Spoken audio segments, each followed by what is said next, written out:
Hey everyone, welcome back to Project Honesty, a podcast designed for young adults, by a young adult, to gain brutally honest, friend-like advice, as well as provide a platform for young adults to form opinions, color outside of the lines, take deep dives into current events, and most importantly, have fun. This is Project Honesty, navigating reality with real conversations and diverse opinions.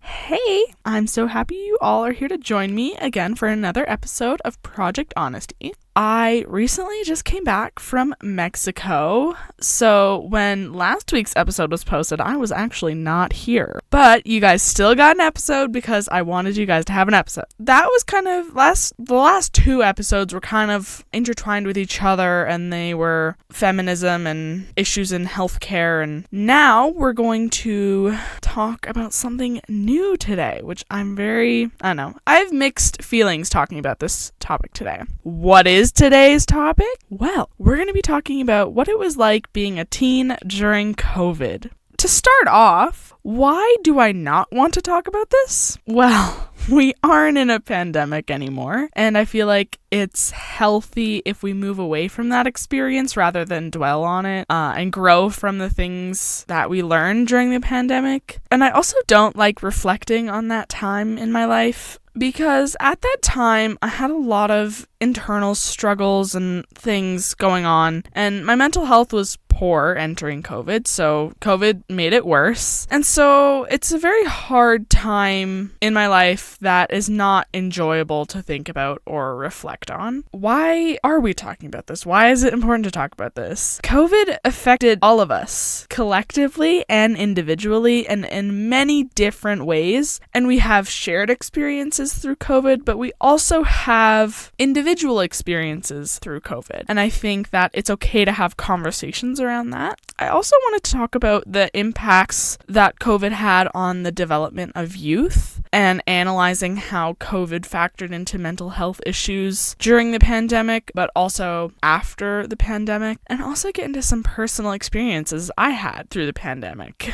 We're also, in general, just going to be covering the social and emotional effects of COVID, as well as the impacts it had on friendships and relationships, education, as well as physical and mental wellness. This will be a little bit of a shorter episode, but I still wanted to make this a full episode. Where did it start? My memories from the start of COVID were around March 13th-ish, 2020, I would say. There was an announcement made by the government that we were going to have a 2-week break. 6th grade me was like, oh my god, hell yeah, extended spring break, I'm taking that. Of course, what kid would not be excited for an extended spring break? That was amazing to hear. Then, this break kept getting extended, which equaled missing school, which is both positive and negative, depending on who you are. It was nice, but to me, in my perfectionist brain, I wanted to keep up with school, especially math, because I'm bad at math. My mom printed out math sheets to keep me occupied, so I wasn't just sitting at home. Eventually, this break led to the lockdown. Sounds ominous when I say it like that, but it's true. Eventually, we got locked down and we weren't allowed to leave the house or do anything normal, and that included school. What did this lockdown impact? What did the pandemic impact? I've split this up into 3 categories. I want to discuss the social effects, the educational effect, as well as mental health and development, and some statistics around that. With COVID, there was a lot of communication through FaceTime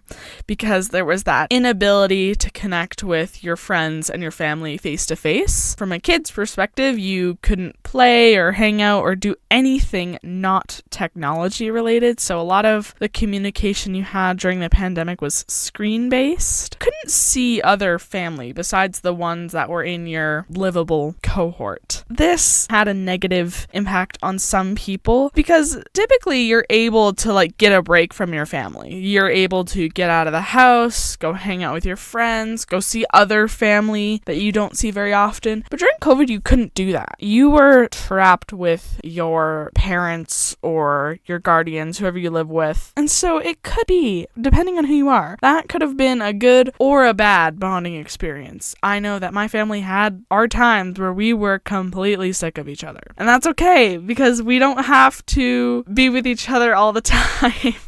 COVID definitely taught us how to adapt to each other's lifestyle. And overall, there was this lack of ability to socialize and connect with others properly because FaceTiming and texting is not really proper socialization. Especially like tech-based communication is not the ideal way of communicating. You do want to be face-to-face with someone, but COVID took that away. Why is this lack of socialization or proper socialization away from technology harmful? This can cause feelings of loneliness, increased anxiety, and depression, and that can lead to other things like self-harm and things that can end up being dangerous for your mental health. When it comes to education, this is a funny thing to talk about. This will forever be a memory for kids who had to learn through COVID. Google Meets and Zoom will be the death of me. I hate going on Zoom and Google Meet. The memories, it's insane. But I found when I had to do online learning, it was so distracting. Like, you're at home on the internet and you're not getting hands-on educational opportunities that you would normally get in a classroom setting. And so, like, you could do other things. And it was also hard to get support. You're at home, you're not seeing your teachers. And so when it came to asking for help, that was either through Google Meet or an email. Especially if it's a hands-on thing, it can be difficult to manage your ability to get support. As well, there was an inability to do projects with your peers. I remember doing breakout groups, which is literally just a smaller Google Meet than a normal class size. And, you know, we're 12-year-olds. We're not doing anything when the teacher isn't there.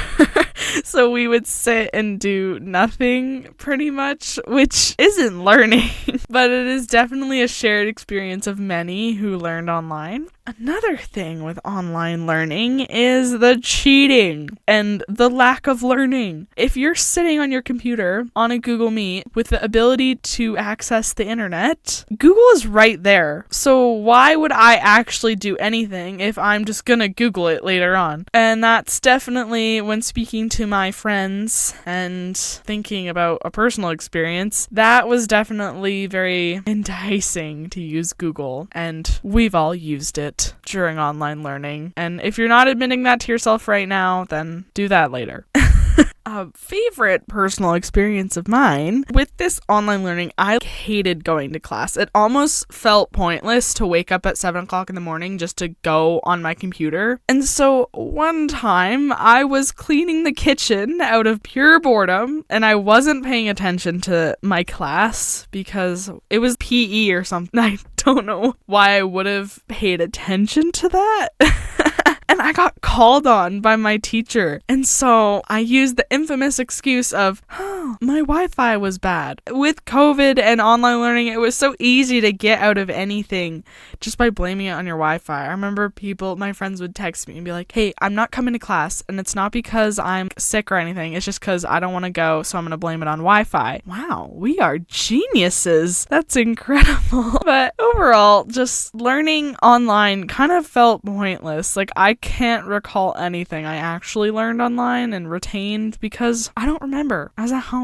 I learn horribly at home and it sucks. That's why my ability to do homework is so low, is because I have a hard time paying attention when I'm in my own space. Now, how did all of this affect the mental health and development of youth? I looked at a poll. It was done by UNICEF in 2021. It polled people ranging from preteens, so like 11-year-olds, to adults 30 years of age or more. And 43% of the people who responded to this poll said that the pandemic negatively impacted their mental health. With that, there was another poll done by UNICEF, and 154 out of 177 people who responded to the question about how they think the transition to in-person learning from online learning could be made easier. Most felt like they wanted resources like in-school counseling and mental health support. These same responders from the poll said that they feel like they have no one in their corner, no one to turn to ask for help or ask questions or get support. And this is problematic because we weren't leaving our homes, and with the reduced social interactions, which we already know can lead to anxiety, depression, suicidality, as well as physical impacts such as heart disease and stroke, the pandemic really closed us off from having those interactions with people and the ability to get mental health support one-on-one. So what is happening now? How are youth feeling after the pandemic, and what has shifted in their health, mentally and physically? For the pandemic, there was already stats showing that youth were struggling with anxiety and depression at increased rates compared to years before. And moving out of the pandemic, those numbers increased, specifically with girls, LGBTQ youth, and racialized people. They were most at risk for experiencing a mental health crisis. Some personal feelings around COVID and the experience of living through a pandemic. COVID has definitely left me with a lot of anxiety. I remember before COVID, I never got sick, but now I have a fear of getting sick, and I feel like I get sick literally all the time. People that have had a conversation with me in the last 3 weeks have known that I had a panic attack 2 weeks ago, that I thought I was gonna get sick. And it's just crazy that one pandemic has shifted my entire mindset about getting sick. When I'm sick, I am the most anxious I can get. And my anxiety in general, not just considering the physical aspect of anxiety, has worsened since COVID. I definitely question and overthink things a lot more than I used to. And the fact that it scares me is something I hate so much. I wish that I didn't let COVID or going through a pandemic have so much control over me, but it is understandable. Scientists and researchers and mental health professionals have definitely seen an increase in anxiety around getting sick. And with the physical aspect of getting sick, my immune system has been horrible. I don't know what I'm doing wrong. I'm still doing all the same things. I have vitamin C and zinc and all those other things, but I find myself getting sick more often than I used to before the pandemic. COVID really created something that all youth can relate to. We all went through the same thing, learning, not seeing our friends, and COVID taught us a lot about technology. It is easier now as a student, a high school student, to do schooling online or catch up on missed classes online, and as well as hand in assignments digitally. It's because now we have a better understanding of how those platforms for digital schooling work. And some observations of the aftermath of COVID is that there are still kids in my school who wear masks daily. That might be because masks gave them something to hide behind, or mask something that they don't want to show or something that they're insecure about, which is totally okay. There's also remnants of social distancing practices, like stickers and arrows on the floor, and even on some sidewalks there's spray paint that is 6 feet apart. And the other day when I was in the airport in Mexico, there was even announcements that were about social distancing and masking, which is really weird and nostalgic to hear, because it was stay 6 feet apart, mask when you're alone and around other people. And so it was pretty crazy to just hear that, because it is a memory that has faded, but definitely you get constant reminders that we all lived through a pandemic. some takeaways. I'm so glad the pandemic is over, at least the bulk of it, and life is back to normal. COVID is something we all faced collectively, but we also individually faced COVID in many different ways. And we came out of it with a lot of new experiences and a lot of things to learn. Thank you so much for listening to another episode of Project Honesty. You can find Project Honesty on Spotify at Project Honesty or on YouTube at Project_Honesty. And to keep up to date with new episodes, you can head over to Project Honesty's Instagram at Project_Honesty24. Thank you and bye-bye.